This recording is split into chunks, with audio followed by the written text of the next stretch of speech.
अमेरिकी राष्ट्रपति पद के रिपब्लिकन उम्मीदवार डोनाल्ड ट्रंप ने पेंसिल्वेनिया की एक रैली में कहा है कि उनके डेमोक्रेटिक प्रतिद्वंदी कमला हैरिस का राष्ट्रपति पद के उम्मीदवार के रूप में पहला मीडिया साक्षात्कार देखने के बाद उन्हें संदेह है कि वो चीन, रूस और उत्तर कोरिया को संभाल सकती हैं। ट्रंप ने शुक्रवार को कहा कि क्या आपने उनका कल रात का साक्षात्कार देखा था? क्या आपको लगता है कि वो राष्ट्रपति शी जिनपिंग चीन, उत्तर कोरिया, रूस को संभालने में सक्षम होंगी? मुझे नहीं पता। CNN के साथ हैरिस का साक्षात्कार गुरुवार रात प्रसारित हुआ, जिसमें उन्होंने गाज़ा संघर्ष पर उनके रुख के बारे में केवल एक विदेश नीति वाला प्रश्न दिखाया। CNN ने हैरिस से रूस या चीन संबंधित मामलों के बारे में नहीं पूछा। अमेरिकी राष्ट्रपति का चुनाव 5 नवंबर को होने वाला है, जिसमें वर्तमान उपराष्ट्रपति कमला हैरिस डेमोक्रेटिक पार्टी का प्रतिनिधित्व करेंगी और पूर्व राष्ट्रपति डोनाल्ड ट्रंप रिपब्लिकन पार्टी का प्रतिनिधित्व करेंगे। वाशिंगटन। अधिकारियों के अनुसार शनिवार को एक संयुक्त अभियान में अमेरिकी सेना और इराकी बलों ने देश के पश्चिमी रेगिस्तान में संदिग्ध इस्लामी स्टेट आतंकवादियों का निशाना बनाया है, जिसमें कम से कम 15 लोग मारे गए हैं और 7 अमेरिकी सैनिक घायल हो गए हैं। अमेरिका ने आरोप लगाया है कि गुरुवार को अनबर रेगिस्तान में हमले के दौरान आतंकवादी कई हथियारों, हथगोलों और विस्फोटक आत्मघाती बेल्ट से लैस थे। इराक और सीरिया में आतंकवादियों को उनके स्वघोषित खिलाफत से बेदखल करने के बाद अमेरिकी सेना ने इस्लामिक स्टेट समूह से लड़ना जारी रखा है। हालांकि शुक्रवार की छापेमारी में हताहतों की संख्या उस समय की तुलना में अधिक थी। सेंट्रल कमांड ने आतंकवादी समूह के लिए एक संक्षिप्त नाम का उपयोग करते हुए कहा कि इस ऑपरेशन का लक्ष्य ISIS के नेताओं के इराकी नागरिकों के साथ पूरे क्षेत्र और उससे परे अमेरिकी नागरिकों, सहयोगियों और भागीदारों के खिलाफ हमलों की योजना बनाने, संगठित करने और संचालित करने की ISIS की क्षमता को बाधित और कम करना था। शंभू बॉर्डर पर चल रहे किसानों के आंदोलन को 200 दिन पूरे हो गए हैं। इस मौके पर पहलवान विनेश फोगाट शंभू बॉर्डर पर किसानों के आंदोलन स्थल पर पहुंची। इस दौरान मीडिया से बात करते हुए विनेश फोगाट ने कहा कि किसानों के आंदोलन को 200 दिन हो गए हैं जब से वे यहाँ बैठे हैं। ये देखकर दुख होता है। वे सभी इस देश के नागरिक हैं। किसान देश को चलाते हैं, उनके बिना कुछ भी संभव नहीं है। एथलीट भी नहीं है। अगर वह हमें खाना नहीं खिलाएंगे तो हम प्रतिस्पर्धा नहीं कर पाएंगे। कई बार हम असहाय होते हैं और कुछ नहीं कर पाते। हम इतने बड़े स्तर पर देश का प्रतिनिधित्व करते हैं, लेकिन हम अपने परिवार के लिए कुछ नहीं कर पाते, भले ही हम उन्हें दुखी देखते हों।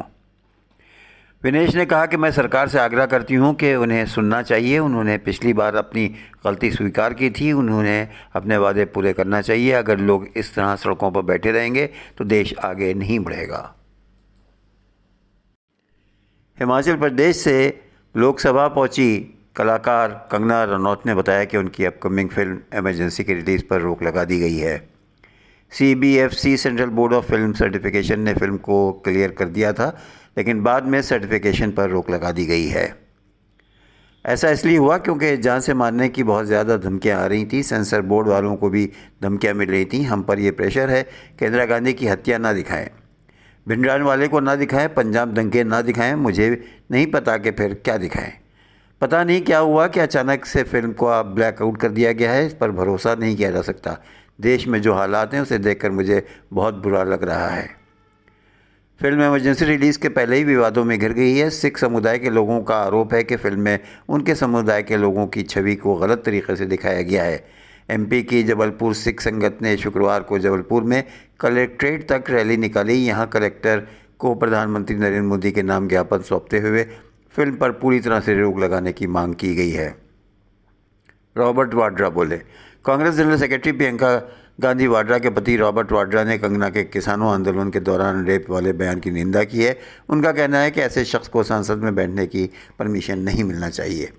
रॉबर्ट वाड्रा ने कहा कि वे यानी कंगना महिला है, मैं उनकी इज़्ज़त करता हूं, लेकिन मुझे लगता है कि वे संसद में रहने के लायक नहीं हैं। वे शिक्षित नहीं हैं। मुझे लगता है कि वे लोगों के बारे में नहीं सोचती हैं, वे केवल अपने बारे में सोचती हैं। उन्हें महिलाओं के बारे में सोचना चाहिए। योग गुरु बाबा रामदेव के लिए नई कानूनी मुसीबत सामने आ गई है। उनके पतंजलि आयुर्वेद के खिलाफ दिल्ली उच्च हाई कोर्ट में एक याचिका दायर की गई है, जिसमें आरोप लगाया गया है कि ब्रांड के हर्बल टूथ पाउडर दिव्य मंजन में मांसाहारी तत्व शामिल हैं। वेबसाइट प्रभासाक्षी.com पर की गई ये खबर में कहा गया है कि याचिकाकर्ता का दावा है कि शाकाहारी और पौधे आधारित आयुर्वेद उत्पाद के रूप में प्रचार के कारण दिव्य मंजन का लंबे समय से उपयोग किया जा रहा है। हालांकि हाल के शो से पता चला है कि उत्पाद में मछली के अरक से प्राप्त समुद्र फेन सेपिया ऑफिसिनालिस होता है। वकील यतिन शर्मा द्वारा दायर याचिका में आरोप लगाया गया है कि पतंजलि के दिव्य व्यंजन की पैकेजिंग में शाकाहारी उत्पादों को दर्शाने वाला ग्रीन कलर मार्क नज़र आता है। फिर भी सामग्री की सूची स्पष्ट रूप से दिखाती है कि टूथ पाउडर में सेपिया ऑफिसिनालिस है। याचिकाकर्ता का तर्क है कि ये गलत ब्रांडिंग है और ड्रग्स एंड कॉस्मेटिक्स एक्ट का उल्लंघन है। शर्मा ने कहा कि ये खोज उनके और उनके परिवार के लिए विशेष रूप से परेशान करने वाली है। वे धार्मिक मान्यताओं की वजह से मांसाहारी सामग्री के सेवन से परहेज़ रखते हैं।